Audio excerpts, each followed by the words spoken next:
औज़ुबिल्लाहिमिनश्शैतानिर्रजीम बिस्मिल्लाहिर्रहमानिर्रहीम। मेरा नाम डॉक्टर मिसिस गुल है और आज हम CBC टेस्ट के बारे में बात करेंगे। आज हम एक बहुत अहम टेस्ट के बारे में बात करने लगे हैं जिसे CBC यानी कंप्लीट ब्लड काउंट कहते हैं, या फिर इससे ब्लड CP या ब्लड कंप्लीट पिक्चर भी कहा जाता है। इस एक टेस्ट के अंदर बहुत सारे पैरामीटर्स होते हैं। CBC के बारे में आपने अक्सर सुना होगा क्योंकि बहुत सारे डॉक्टर मरीज़ को CBC टेस्ट करवाने के बारे में एडवाइस करते हैं। अब देखते हैं कि ये टेस्ट क्यों करवाया जाता है और इसकी वजह क्या है।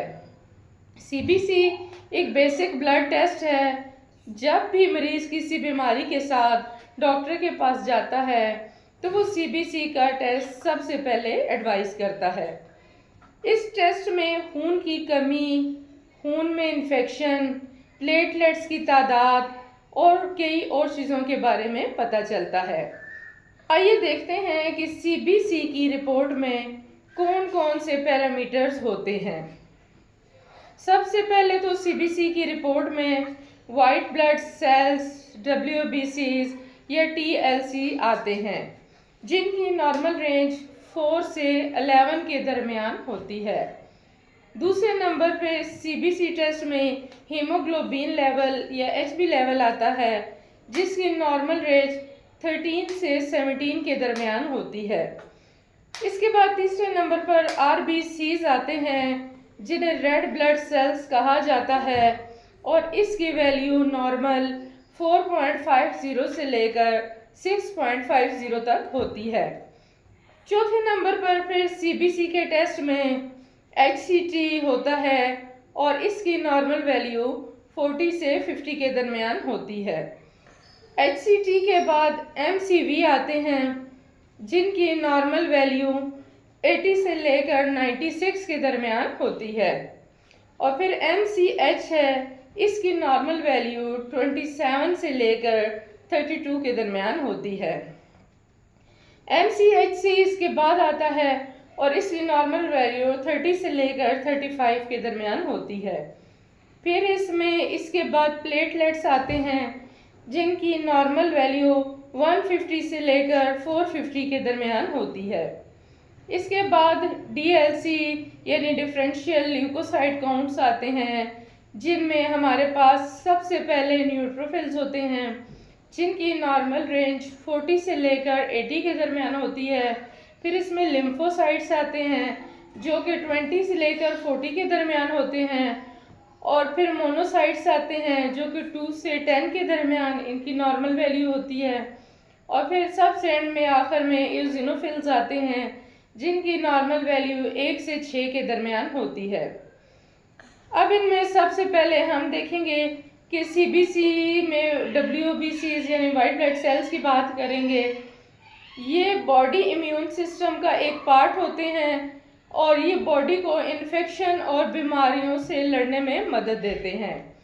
WBCs की कई टाइप्स होती हैं, जैसा कि न्यूट्रोफिल्स, मोनोसाइट्स, लिम्फोसाइट्स वगैरह। अगर WBCs का लेवल हाई हो जाए तो इसका मतलब है कि बॉडी में कहीं कोई इन्फेक्शन या इन्फ्लेमेशन हो गई है। इसके बाद फिर हीमोग्लोबिन लेवल आता है या HB लेवल आता है। HB लेवल ब्लड का सबसे इम्पॉर्टेंट कंपोनेंट है।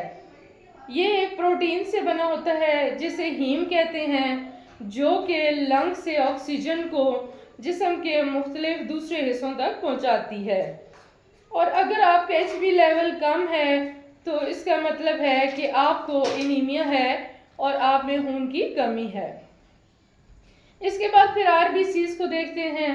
RBCs ब्लड सेल की एक ऐसी किस्म है जो बोन मैरो में बनते हैं और खून में पाए जाते हैं।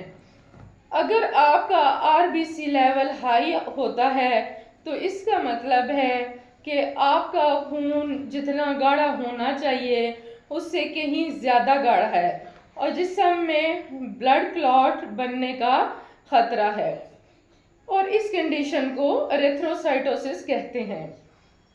इसके बाद फिर CBC के टेस्ट में HCT आता है, जिसे हेमाटोक्रिट टेस्ट कहते हैं।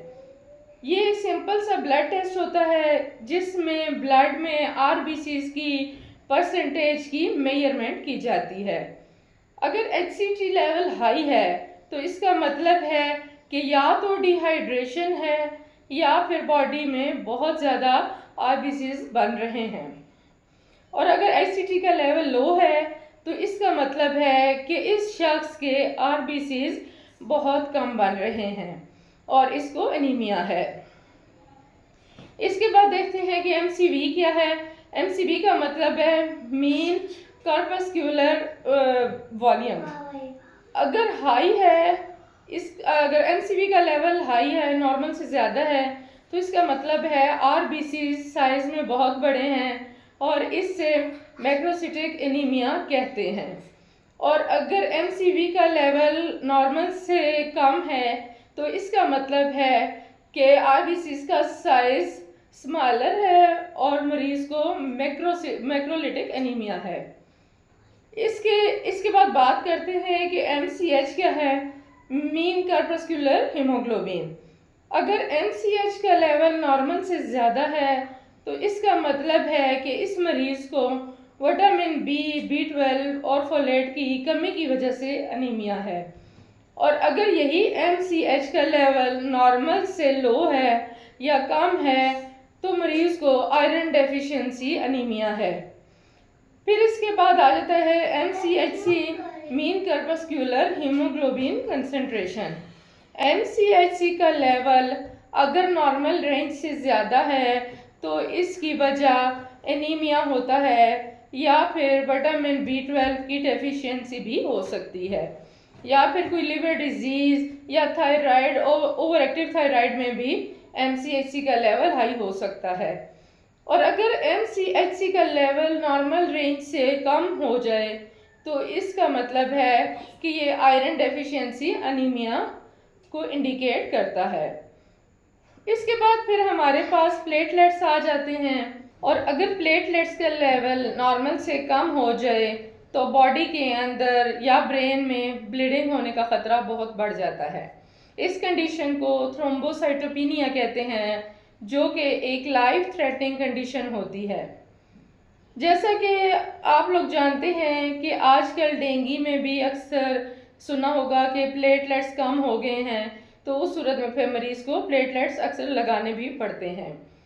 इसके बाद फिर हमारे पास अब न्यूट्रोफिल्स आते हैं। ये क्या है? न्यूट्रोफिल्स वाइट ब्लड सेल्स की ही एक किस्म होती है। अगर न्यूट्रोफिल्स का लेवल हाई हो जाए, नॉर्मल से ज़्यादा हो जाए, तो बॉडी अंडर स्ट्रेस होती है, बॉडी में इन्फेक्शन या इन्फ्लेमेशन हो सकती है। अगर यही न्यूट्रोफिल्स का लेवल नॉर्मल से कम हो जाए तो इसका मतलब है कि आपकी बॉडी बैक्टीरिया के खिलाफ प्रोटेक्शन नहीं कर रही। इसके बाद फिर लिम्फोसाइट्स आते हैं। ये भी वाइट ब्लड सेल्स की एक किस्म है। अगर लिम्फोसाइट्स का लेवल नॉर्मल से हाई हो तो आप किसी इलनेस से गुजर चुके होते हैं।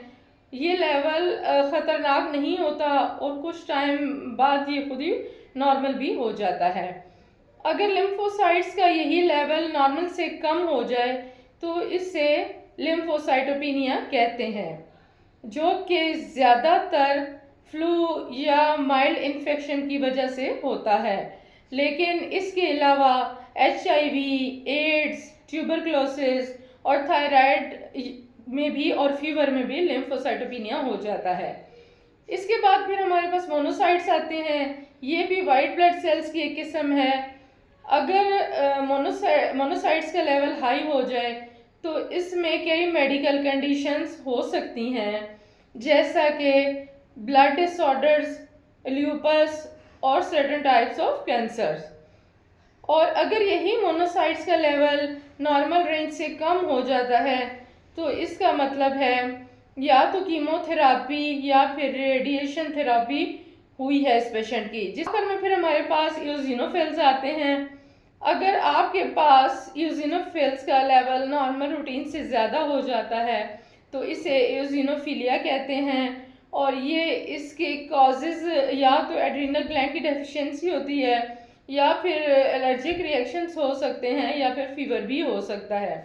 और अगर यही ईओसिनोफिल्स का लेवल कम हो जाता है तो ये एक्यूट इन्फेक्शन में भी होता है, बैक्टीरियल इन्फेक्शन में जैसा कि सेप्सिस वगैरह में भी ये लेवल कम हो सकता है। तो ये थी आज की हमारी वीडियो। मैंने कोशिश की कि आपको तफसीलन सीबीसी टेस्ट के बारे में, हर चीज़ के बारे में बताऊं।